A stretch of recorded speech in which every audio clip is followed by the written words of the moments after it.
കേരള സർവകലാശാല സിൻഡിക്കേറ്റ് യോഗത്തിൽ തർക്കം. വി.സി. മോഹനൻ കുന്നുമേൽ യോഗം പിരിച്ചുവിട്ടു.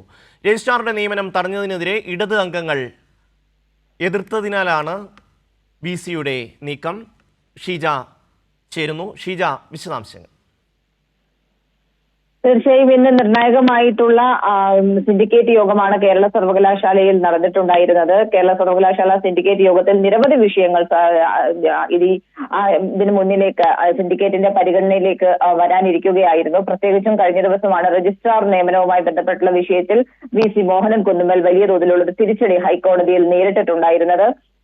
അതിന് തൊട്ടു പിന്നാലെയാണ് ഈ സിൻഡിക്കേറ്റ് യോഗം കൂടി ചേർന്നിട്ടുണ്ടായിരുന്നത്. ഏതായാലും സിൻഡിക്കേറ്റ് യോഗത്തിൽ വി.സി.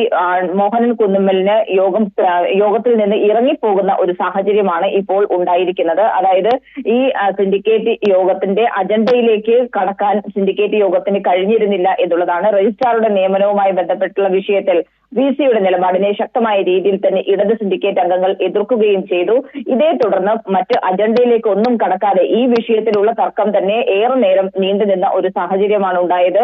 തുടർന്നാണ് ഈ സിൻഡിക്കേറ്റ് യോഗത്തിൽ നിന്ന് വി.സി. ഇറങ്ങിപ്പോകുന്നത്. 19 പേർ പങ്കെടുത്ത യോഗം അത് വി.സി. അട്ടിമറിച്ചു എന്നുള്ള കാര്യമാണ് ഇപ്പോൾ ഇടത് സിൻഡിക്കേറ്റ് അംഗങ്ങൾ വ്യക്തമാക്കുന്നത്. ഒപ്പം തന്നെ ക്വാറം ഇല്ല എന്ന തരത്തിൽ വ്യാജരേഖ ചമയ്ക്കുന്നതിന് വേണ്ടിയിട്ടും വി.സിയുടെ നീക്കം നടക്കുന്നതായാണ് ഇടത് സിൻഡിക്കേറ്റ് അംഗങ്ങൾ ആരോപിക്കുന്നത്. ഇതുമായി ബന്ധപ്പെട്ടുകൊണ്ട് ഏതായാലും ഇപ്പോൾ ഇവർ മാധ്യമങ്ങളെ കാണുന്ന ഒരു സാഹചര്യം കൂടിയാണ്. ഈ മാധ്യമങ്ങളെ കാണുന്നത് ഇടത് സിൻഡിക്കേറ്റ് അംഗം ജി മുരളീധരനാണ്. അതിൽ പ്രധാനമായും ജി മുരളീധരൻ ചൂണ്ടിക്കാട്ടുന്നത് ജനാധിപത്യ വിരുദ്ധമായ പെരുമാറ്റമാണ് വി.സിയുടെ ഭാഗത്ത് നിന്നും ഉണ്ടായത് എന്നുള്ള കാര്യം തന്നെയാണ്. രജിസ്ട്രാർ ഇൻചാർജ് സമയപരിധി കഴിഞ്ഞിട്ടും തുടരുന്ന ഒരു സാഹചര്യമാണ് നിലനിൽക്കുന്നത്.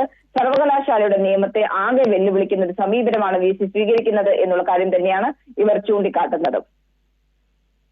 ഷീജയാണ് വിവരങ്ങൾ നൽകിയത്.